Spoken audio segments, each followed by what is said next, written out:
Hi. This one's going to be a little different. It's all based on this video that I posted over a year ago. It was a Catwoman compilation featuring Eartha Kitt. I wanted to put together a compilation of every scene that Eartha Kitt's Catwoman was in during the final third season of the Batman TV show. And knowing that she wasn't in a whole lot of scenes, I mean, it was a grand total of technically 5 episodes. A lot of people say it was less, but technically it was 5 that she appeared in. I included every scene that she did. And after getting rid of all the other compilation videos I did, I left the Catwoman video up because it was just so popular. I just had to leave that one up. But the time has finally come to where I need to take it down. It's f***ing up my channel. It seems like the algorithm or whatever is thinking that my channel is a compilation channel, and you know, it's all copyrighted. You know, no one's getting paid to put together these things. It's all, you put it together, you put it up, YouTube strikes it down as a copyrighted video, and they allow it to be put up even though it's copyrighted. What they're not going to let you do is monetize anything that's copyrighted. This Catwoman video, by the way, has gotten over 700,000 views since I uploaded it, and these social media sites are weird. They will base your whole channel account situation based off of your most popular video, especially YouTube. They're looking at this copyrighted Catwoman video with over 700k views and basing my whole channel off of that because of all the views. Because of this video and the other copyrighted content that I used to have, I could not officially monetize this channel. I couldn't go anywhere with it. So everything that I've been making has been for free. I just like doing this shit, obviously, but I don't like being blocked. I don't like being cut off from my actual potential because of one stupid little video. And it's not stupid. It's a good video. That's why I got over 700k. I mean, hey, it's me. I put it together. I know what I'm doing, but you know, I gotta get rid of it. This isn't a compilation channel, and I need to make that apparent to YouTube. The video is not going to be completely erased from the internet. I'll still have it on my the Retro Sick Facebook page, and I'll be including little clips of it on my TikTok, the Retro Sick TikTok. And maybe in the future, after I get this channel up off the ground, I can make another one that features all my compilations, including the Catwoman video. But on this channel, we can't coexist. I can't just keep making videos with actual effort and then have this super popular compilation video that's copyrighted. We can't coexist. YouTube won't allow it. So sorry for anyone who cares. I mean, at the end of the day, YouTube got me fucked up, and I appreciate all the viewership and subscribership that I actually get, but YouTube got me fucked up. There needs to be a change. I'm an actual content creator. I don't just upload copyrighted shit. All right, so let's go forward. Now, while I've had this Eartha Kitt playing Catwoman video up, I've learned a lot about people and how they feel about this particular actress playing this particular character 50 freaking years ago. And before I delete this video, I would like to go over all the interesting comments that I've gotten. There's been a conflict of this whole Catwoman played by Eartha Kitt, a black woman. There's been a whole issue with that. And that's kind of the basis for the whole video. Stay tuned. So of course, the majority of the comments I will acknowledge as being very positive. And you know, a lot of people didn't know that Yzma from Emperor's New Groove played Catwoman, and I'm very happy to have brought that truth to light. If you hadn't mixed up those poisons, Cusco would be dead now. There'll be no more diversions until we track that llama down and kill him. Tell us where the talking llama is, and I'll burn your house to the ground. Don't you mean ore? Ugh. Tell us where the talking llama is, or we'll burn your house to the ground. With almost 1,900 comments, you're bound to find something interesting. You had the more positive comments that said, oh, she's the ultimate Catwoman. Her performance meowsmertizing. The cat puns really lines up with, you know, the show and how she was talking and all that. It's foolproof, I tell you. Perfectly foolproof. Someone said Eartha Kitt was the best embodiment of a Catwoman. That's a big deal. That's something I'll get into later. But yeah, they get it. That's why she was involved in the first place. She's a Catwoman. She's an actual Catwoman. She was doing things that the other Catwomen weren't doing. That made her really stand out. Again, I'll get into that later. But then you'll have comments like this. They couldn't have made it more clear on how they feel about it. A lot of people had their opinions, and there was like multiple arguments happening about who the best Catwoman was and how it definitely was not Eartha Kitt. There was a lot of people being surprised on how this was Yzma from Emperor's New Groove, and how her hair bomb made an 80s hairstyle way before the 80s even started. A lot of people actually agreed that this was the best Catwoman though, despite the few that would make it painfully obvious that they hated this Catwoman because of how brown she was. You also had the comments that was like, wow, she's so hot, oh my god. Why? Because she's in a cat suit? But yeah, apparently that's a whole thing I found out. Some people like gals who were in skin-tight clothing. Yeah, we know, you're not the first person to point that out. So if you put aside the obvious bigoted, disgusting, and rude comments of some of these people, they do bring up a point. Catwoman had her original design, and then they had the live-action actor portray this design. It was already established, but then Eartha Kitt came in. As amazing as she was as the Catwoman, at some point someone had to ask, why? Catwoman is supposed to look like this over here, like in the comics. So why would you all of a sudden change her? And knowing how long ago they did this would have some people very curious as to how America could be so progressive. Well, first of all, this was the 60s. This decade is known for being super progressive. You had second wave feminism blow up in this era. Women demanded to be taken more seriously in the career field, whether it was in the office or on a Hollywood set. You had the burning of the bras, free love, and all this type of stuff that happened in the 60s, and the old Great Depression war babies didn't like it. What certain types of people now would call woke started happening in the 60s. Essentially, it's a progressive push in the media that changes old concepts, attempting to make something new out of it. Just like how the term woke was something the black culture used to say when describing that somebody was socially and psychologically aware of their surroundings. But there was a progressive movement that changed the concept and made it into something new. Funny how progress works. The 60s, in an effort to be progressive and different, would also make TV shows that were progressive and different, like The Munsters and The Addams Family. Music was shifted from how it used to sound. Everything was changing and getting flipped on its side. The classic, cheesy Batman show of the 60s wouldn't have happened if it wasn't for the whole field of entertainment trying to be progressively different. The very existence of this show is proof of how quirky and progressive that era was. Is it really any surprise why they did what they did with Catwoman? Being of the 60s, a live-action Catwoman would do great on camera. And she did. She was played by Julie Newmar originally on the show. Another actress, Lee Merriweather, played her in the show's movie.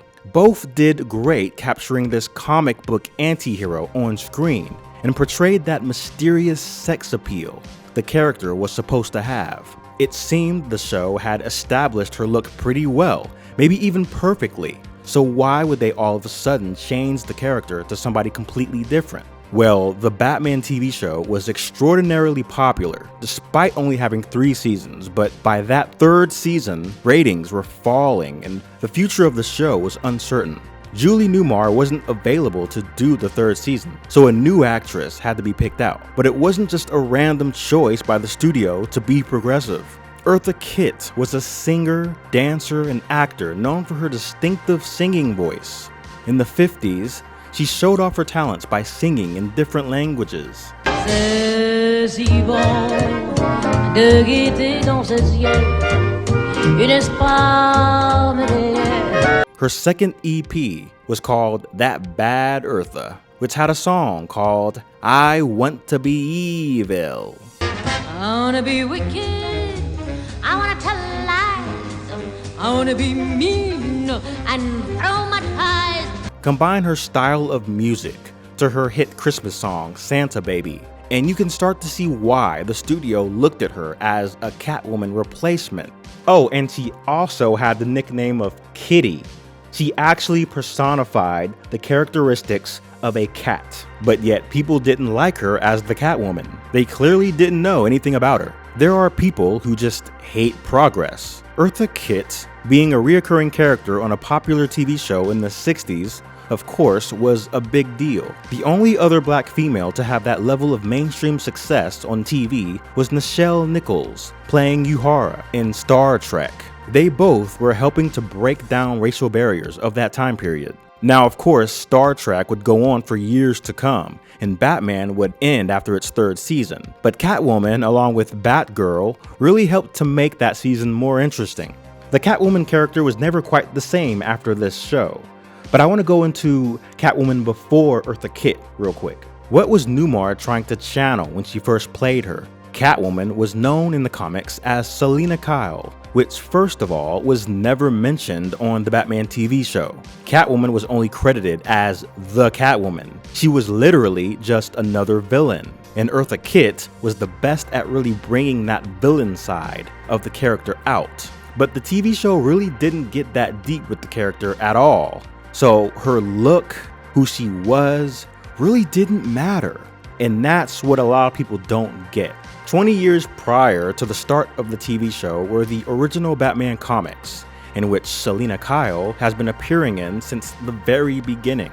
She started out as a burglar, a cat burglar, which was very much on the nose. Batman creators Bill Finger and Bob Kane wanted to give the comic some sex appeal and someone to appeal to female readers. Bob Kane himself would explain that he wrote her in to be cat-like and felt that women were like cats as men were more like dogs. So the best Catwoman going forward would have been someone who could have that cat-like personality, cool, detached, and independent with sex appeal.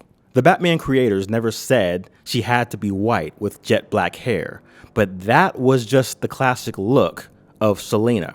Over time, the character would reform her career into being more of a crime fighter herself, while still being a jewel thief when it's convenient. Her design would get reformed a few times as well, while keeping that signature look.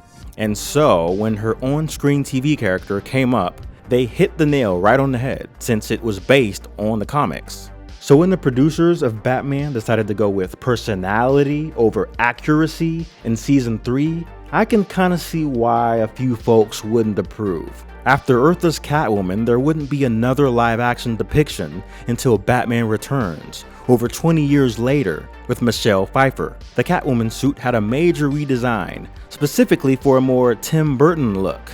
Unlike the 60s show, 90s Catwoman would take more to the comics in that Catwoman would be separate from Selina Kyle, but in the movie, Selina had more of an opposite personality to her alter ego, like Clark Kent to Superman. A memorable Catwoman for sure, but then a little over 10 years later, we'd have another memorable Catwoman. In 2004, Catwoman would get her own movie, and her character was all over the place. It came off as a mix of Michelle Pfeiffer's leather Catwoman and meek alter ego, plus the cat-like personality of Eartha Kitt. Well, they leaned too hard on the cat-like personality and forgot everything else they knew about the character. Pretty embarrassing, but it didn't quite ruin the legacy of Eartha Kitt's version or Catwoman herself. In 2012, we'd get a different kind of Catwoman from Anne Hathaway. It's definitely not my favorite version, and I'm not crazy about the design or her personality, but she did check off the slim, mysterious brunette boxes. During the 2010s TV Batman reimagining, there was a young Selina Kyle, which was very different, leaning more on her character as Selina. The next live-action Catwoman would, of course, be Zoe Kravitz, in a version of Batman that definitely understands their comic book characters on a realistic level. Zoe brings just about all the cat-like appeal and attitude Selina was supposed to have from the very beginning. But she doesn't have the aesthetic of Michelle from the 90s or Julie from the 60s, so people are still mad. The majority of Catwoman's depictions have been animated, and if you saw the voice actors behind most of them, you wouldn't be surprised, but I noticed that during the 2010s, there were more actresses of color supplying the voice for Catwoman. And I just have to mention the DC Superhero Girls version.